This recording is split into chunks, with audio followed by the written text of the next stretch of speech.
Hello everyone, मैं कुणाल कुमार सिंह स्वागत करता हूं आप सभी का एक बार फिर से Vivekananda paramedical and nursing college के यूट्यूब प्लेटफॉर्म पर।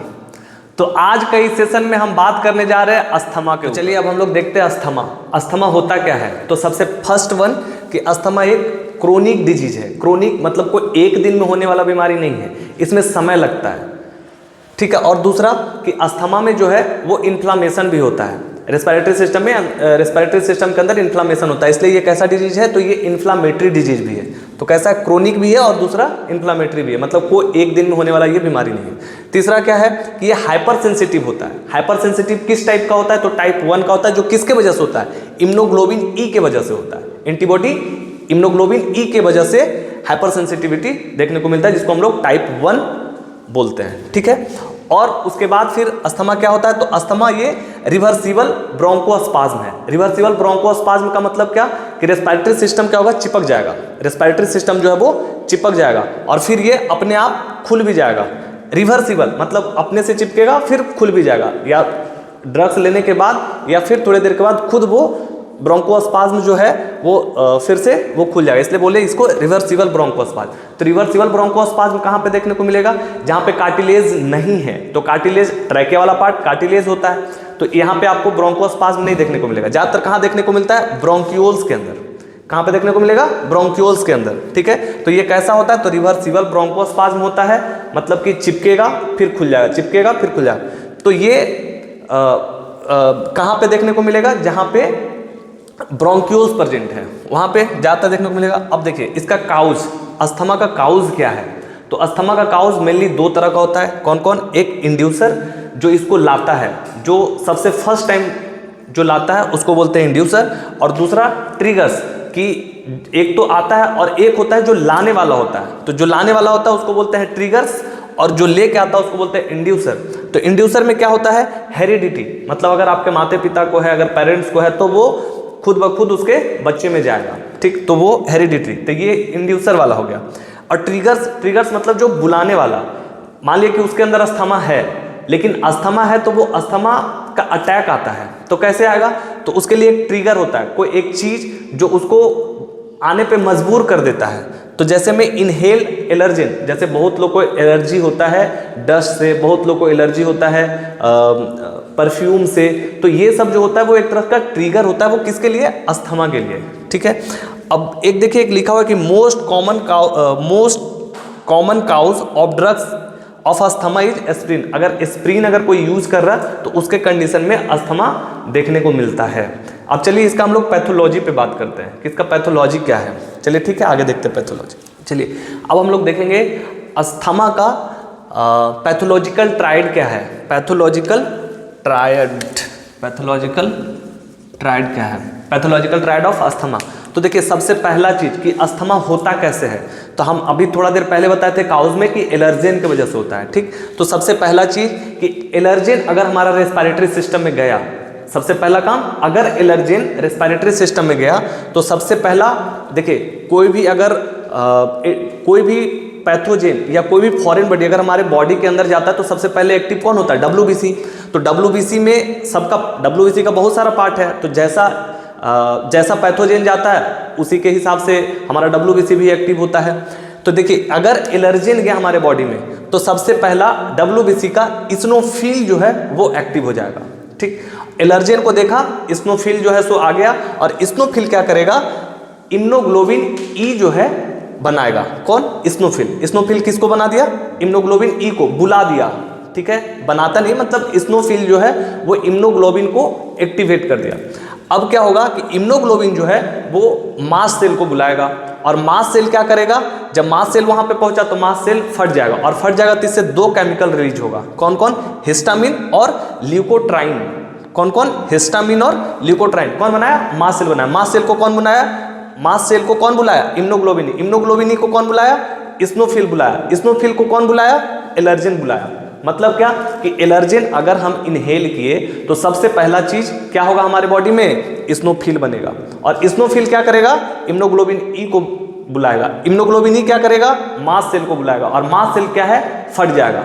जैसे ही मास्ट सेल मतलब डिग्रेनुलेटेड हो गया, मास्ट सेल फटा, हिस्टामिन और ल्यूकोट्राइन रिलीज कर दिया। अब ये दोनों जो भाई साहब है हिस्टामिन और ल्यूकोट्राइन जो है ये क्या करेगा, तो यही जो है पैथोलॉजिकल ट्रायड ऑफ अस्थमा को बनाएगा। कैसे देखिए, तो ये दोनों क्या कराएगा कि सबसे पहला रिवर्सिबल ब्रोंकोस्पाज्म करवाएगा। क्या करवाएगा? रिवर्सिबल ब्रोंकोस्पाज्म, मतलब रेस्पिरेटरी सिस्टम का जो पाथ है उसको ब्रोंकोस्पाज्म करवा देगा, मतलब चिपका देगा, पहला चीज। दूसरा चीज इडेमा करवा देगा, मतलब कि जो रेस्पिरेटरी सिस्टम का जो पार्ट है उसको फुला देगा, है ना, इडेमा करवा देगा, ठीक, इन्फ्लामेशन करवा देगा। उसके बाद क्या करवाएगा?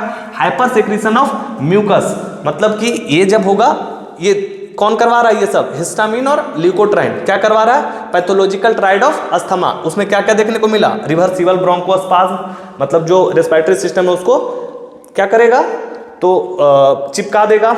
उसके बाद क्या करेगा? मुकोसल इडेमा कराएगा, मतलब वैसोकॉन्स्ट्रिक्शन करवा देगा, मतलब जो उसका रास्ता है वो कम कर देगा, जो चौड़ा था उसको कम कर देगा, ठीक। उसके बाद हाइपर सेक्रीशन ऑफ म्यूकस, उसके अंदर म्यूकस कौन बनाता है? म्यूकस गॉबलेट सेल बनाता है, गॉबलेट सेल बनाता है, ठीक है। Goblet cell mucus mucus mucus production करवाने लगेगा। अब इसके वजह से क्या होगा? ये तीनों जो चीज दिख रहा है, ये तीन के वजह से क्या होगा, तो देखिए, अगर रिवर्सिबल ब्रोंकोस्पाज्म हो गया, मतलब कि जो रेस्पिरेटरी सिस्टम का जो पाथ है उसको अगर चिपका देगा तो क्या देखने को मिलेगा? आपका चेस्ट टाइटनेस देखने को मिलेगा, ठीक है। जब जो सांस जो लीजिएगा तो उसमें फील होगा कि चेस्ट मेरा टाइट है। क्यों? क्योंकि एयर और उसके अंदर म्यूकस जो भरा हुआ उसके वजह से चेस्ट टाइटनेस के जैसा फील होता है। फिर देखिए, मुकोसल इडेमा के वजह से क्या देखने को मिलेगा? ये तो ब्रोंकोस्पाज्म की वजह से चेस्ट टाइटनेस देखने को मिला। अब मुकोसल इडेमा के देखने के वजह से क्या मिलेगा? तो देखिए, जो उसका रास्ता था वो तो नैरो हो गया। इडेमा मतलब उसका जो रास्ता था वो इडेमा होने की वजह से उसका रास्ता नैरो हो गया। नैरो होने की वजह से क्या होगा? उसको सांस लेने में दिक्कत होगा, उसको सांस लेने में दिक्कत होगा, अच्छे से वो सांस नहीं ले पाएगा, मतलब डिस्पीनिया इसमें देखने को मिलेगा, ठीक है। और वो कैसा? तो वीजिंग साउंड आएगा। वीजिंग साउंड कैसे आएगा? तो देखिए, यहाँ पे क्या हो रहा था? म्यूकस बनेगा तो बॉडी हमारा म्यूकस को निकालने के लिए क्या करवाएगा? कफिंग करवाएगा, बार बार खांसी करवाएगा ताकि कफ जो है वो निकल जाए। और वहाँ तो म्यूकस भर रहा था, तो म्यूकस भर रहा था जिसके वजह से क्या होगा? उसका जो साउंड है वो खर्र खर्र वीजिंग वाला साउंड, मतलब जो सांस लेगा सांस छोड़ेगा तो उसमें भी होता है माइल्ड मॉडरेट सीवियर, उसके अलग अलग अनुसार पे कि सांस लेने में उसको आवाज़ आएगा या सांस छोड़ने में आवाज़ आएगा, वो हम आगे बताएंगे, ठीक है। तो ये जो है, ये जो तीनों दिख रहा, ये पैथोलॉजिकल ट्रायड के वजह से क्लासिकल ट्रायड ऑफ अस्थमा दिख रहा। वो क्लासिकल ट्रायड क्या क्या दिख रहा है? तो चेस्ट टाइटनेस दिख रहा है, डिस्पेनिया विद व्हीजिंग साउंड देखने को मिलेगा, कफिंग, ये तीनों को मिला करके हम बोल दिए क्लासिकल ट्रायड ऑफ अस्थमा। और ये 1 2 और ये 3, ये तीनों को मिला करके हम लोग क्या बोल दिए? पैथोलॉजिकल ट्रायड ऑफ अस्थमा, ठीक है। समझ में आ गया? चलिए अब हम लोग नेक्स्ट देखते हैं। चलो अब हम लोग देखते हैं क्या कि अस्थमा का फिजिकल एग्जामिनेशन, मतलब आपको कैसे पता चलेगा जब आपके पास में कोई पेशेंट है अस्थमा का, तो हम कैसे पता लगा सकते हैं कि उसको अस्थमा ही है? तो उसके लिए हम लोग क्या करेंगे? फिजिकल एग्जामिनेशन करेंगे। फिजिकल एग्जामिनेशन में सबसे पहला चीज़ हम लोग को क्या करना होता है? तो इंस्पेक्शन करना होता है। इंस्पेक्शन में हम लोग क्या देखने को मिलेगा? तो इंस्पेक्शन में सबसे पहला चीज़ क्या देखने को मिलेगा कि जो पेशेंट जो आया है आपके पास में उसमें लेवर्ड ब्रीदिंग फीचर्स देखने को मिलेगा, मतलब कि जो सांस जो ले रहा है वो अच्छे से वो सांस नहीं ले पाएगा, मतलब उसको सांस लेने में तकलीफ है, उसी को बोलते हैं। तो सांस लेने में जिस भी पेशेंट को सांस लेने में तकलीफ होता है उसमें क्या क्या देखने को मिलता है? तो उसमें क्या देखने को मिलेगा? नेजल फ्लेयरिंग, मतलब नाक जो है वो फुला हुआ देखने को मिलेगा, ठीक। दूसरा चीज कि पर्स लिप ब्रीदिंग, उसका नाक है जो फुला हुआ है तो वो क्या करेगा? मुंह से सांस लेगा, उसको हम लोग बोलते हैं पर्स लिप ब्रीदिंग, ठीक है। तीसरा चीज क्या देखने को मिलेगा? ट्राइपोड पोजीशन, मतलब क्या कि जैसे एक टेबल है उसमें ऐसे करके सर झुका करके ऐसे रहेगा, इसको बोलते हैं ट्राइपोड पोजीशन। तो वो ट्राइपोड पोजीशन में देखने को मिलेगा, वो हमेशा सर झुका करके ऐसे रहने का कोशिश करेगा, ठीक। फिर तीसरा, उसके बाद फिर क्या देखने को मिलेगा इसमें? एसेसरी मसल्स, एसेसरी मसल्स का काम में लेना, मतलब जैसे अब हम लोग हैं, हम लोग नॉर्मली सांस ले रहे हैं सांस छोड़ रहे हैं सांस ले रहे हैं सांस छोड़ रहे हैं, तो उसमें एसेसरी मसल्स का बहुत कम इन्वॉल्व होता है, मतलब ये जो नेक का मसल्स है, स्कैपुला का जो मसल्स है वो सब कम हेल्प लेते हैं। लेकिन जिस भी पेशेंट को अस्थमा रहेगा उसमें हम इंस्पेक्शन में यही देखते हैं कि एसेसरी मसल्स भी वो काम में ले रहा है, ठीक है। ये इतना चीज़ आपको इंस्पेक्शन में देखने को मिलेगा। फिर हम लोग क्या करेंगे, जस्ट फिजिकल एग्जामिनेशन में पाल्पेशन करते हैं। पाल्पेशन में हम लोग क्या क्या करते हैं, तो सबसे पहला चीज कि ये डिसऑर्डर्स किस तरह का है, तो ये ऑब्स्ट्रक्टिव डिसऑर्डर्स है।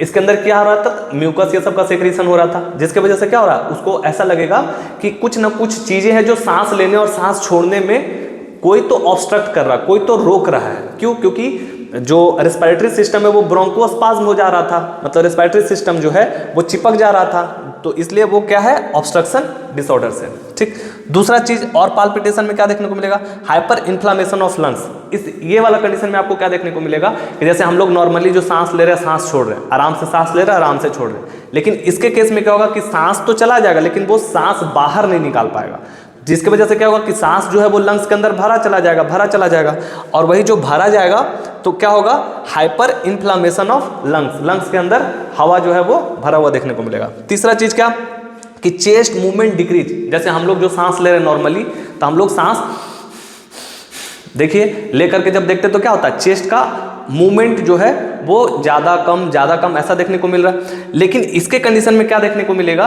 कि जो एक तो सांस वो लिया लेकिन सांस को वो छोड़ नहीं पाएगा, जिसके वजह से क्या होगा कि सांस तो ले रहा है बट वो सांस छोड़ नहीं पा रहा है, इसके वजह से चेस्ट का जो मूवमेंट है वो डिक्रीज देखने को मिलेगा। किसके केस में, अस्थमा के केस में।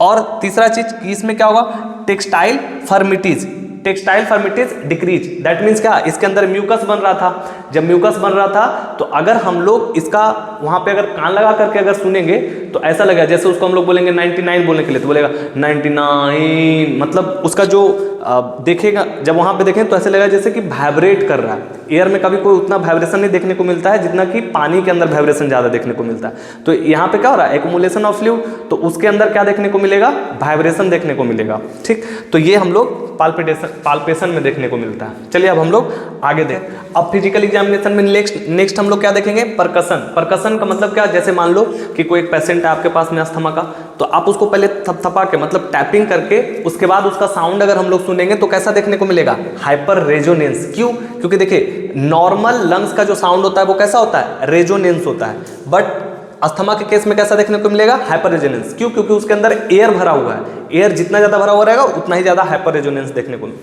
सुनने को मिलेगा। ठीक, अब है नेक्स्ट अस्कल्टेशन में आपको क्या देखने को मिलेगा, तो व्हीजिंग साउंड। देखते हैं डॉक्टर लोग जो होता है, आप जब उसके पास जाइएगा तो वो लगा करके बोलेगा सांस कस के लो फिर सांस छोड़ो, सांस कस के लो फिर छोड़ो।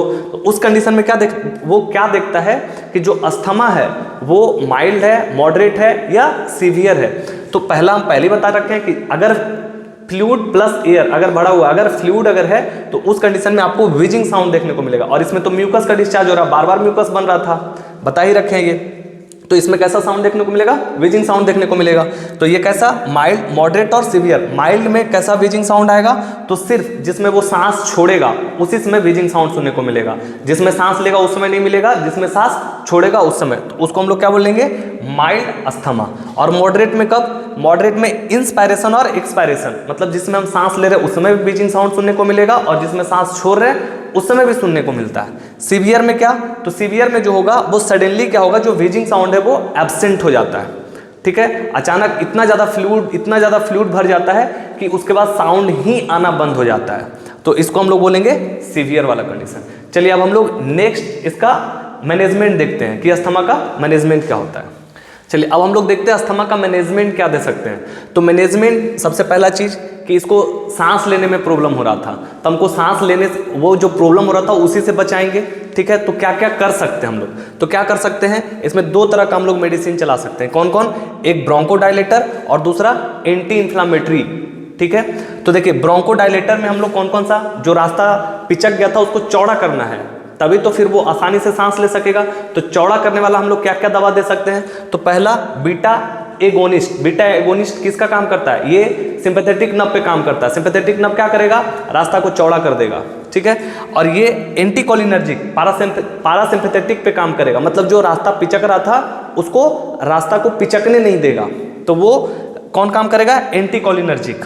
और यही मिथाइल जेंथीन और मैग्नीशियम सल्फेट ये सब रास्ता को पिचकने से रोक देगा। तो ये सब जो है ये सब काम करेगा पारासिम्पैथेटिक पे और ये सिंपैथेटिक नर्व पे। ठीक, अब हम लोग एंटी इन्फ्लामेटरी ड्रग्स, इसमें क्या क्या हो सकता है, तो इसमें देखिए हम इससे पहले बताए थे पैथोलॉजिकल ट्रायड, सबसे पहला एलर्जिन एनर्जी जैसे ही आएगा तो इस्नोफिल उधर से आ जाएगा, फिर इस्नोफिल क्या करेगा, इम्यूनोग्लोबिन ई को बुलाएगा, और इम्यूनोग्लोबिन ई किसको बुलाएगा, मास्ट सेल को बुलाएगा। तो इसी के अनुसार देखते हैं इसका ड्रग्स कैसे। तो देखिए सबसे पहला चीज एलर्जिन जो हो रहा था, एलर्जी की वजह से ही इस्नोफिल रिलीज हो रहा था, तो एलर्जिन को रोकने के लिए हम लोग कॉर्टिकोस्टेरॉइड्स ड्रग्स देंगे ताकि एलर्जिन जैसे ही आए वहीं पे खत्म हो जाए, ताकि वो इस्नोफिल को बुला ना सके। चलिए अगर एलर्जिन आ भी गया, इस्नोफिल को बुला भी लिया, तो हम लोग इम्यूनोग्लोबिन ई जो है, फिर इस्नोफिल क्या करेगा, इम्यूनोग्लोबिन ई को बुलाएगा। तो इम्यूनोग्लोबिन ई को रोकने के लिए हम लोग क्या करेंगे, मोनोक्लोनल एंटीबॉडी देते हैं ताकि इम्यूनोग्लोबिन ई को रिलीज होने से ही रोक दे। ये कंडीशन देखने को मिला। चलिए अब इम्यूनोग्लोबिन ई भी आ गया तीसरा कंडीशन में। अगर इम्यूनोग्लोबिन ई भी आ गया, इम्यूनोग्लोबिन ई क्या कर रहा था, मास्ट सेल को बुला रहा था। तो मास्ट सेल को रोकने के लिए, मतलब मास्ट सेल को फटने से रोकने के लिए, क्योंकि मास्ट सेल अगर फटा तो क्या रिलीज कर देगा, हिस्टामिन और ल्यूकोट्राइन, तो फिर ये अस्थमा काउज कर देगा। तो मास्ट सेल को ही फटने से रोकने के लिए हम लोग क्या करते हैं, स्टेबलाइजर देते हैं, ठीक। और अगर मास्ट सेल फट भी गया तो फिर हिस्टामिन और ल्यूकोट्राइन रिलीज होगा, तो इसको कंट्रोल करने के लिए हम लोग क्या करेंगे, एंटी हिस्टामिन देंगे। हिस्टामिन को कंट्रोल करने के लिए एंटी हिस्टामिन जैसे सेट्रिजिन का जो ड्रग्स यूज करते हैं वो। और अगर ल्यूकोट्राइन को रोकने के लिए मॉन्टेलुकास्ट हम लोग देते हैं, ठीक है। और ब्रोंकोस्पाज्म जो पिचक्रा था रास्ता, उसके लिए हम लोग ब्रोंकोडायलेटर यूज करते हैं। इधर देख सकते हैं ब्रोंकोडायलेटर में कौन कौन सा ड्रग्स था, वो सब हम इधर पे बता देंगे, ठीक है। तो चलिए थैंक यू। अगर वीडियो हमारा अच्छा लगा तो इसको जितना से जितना ज्यादा शेयर करें और दोस्तों को बताएं। अगर आपको अच्छा लगे तो आप जितना ज्यादा आप शेयर कर सकते हैं।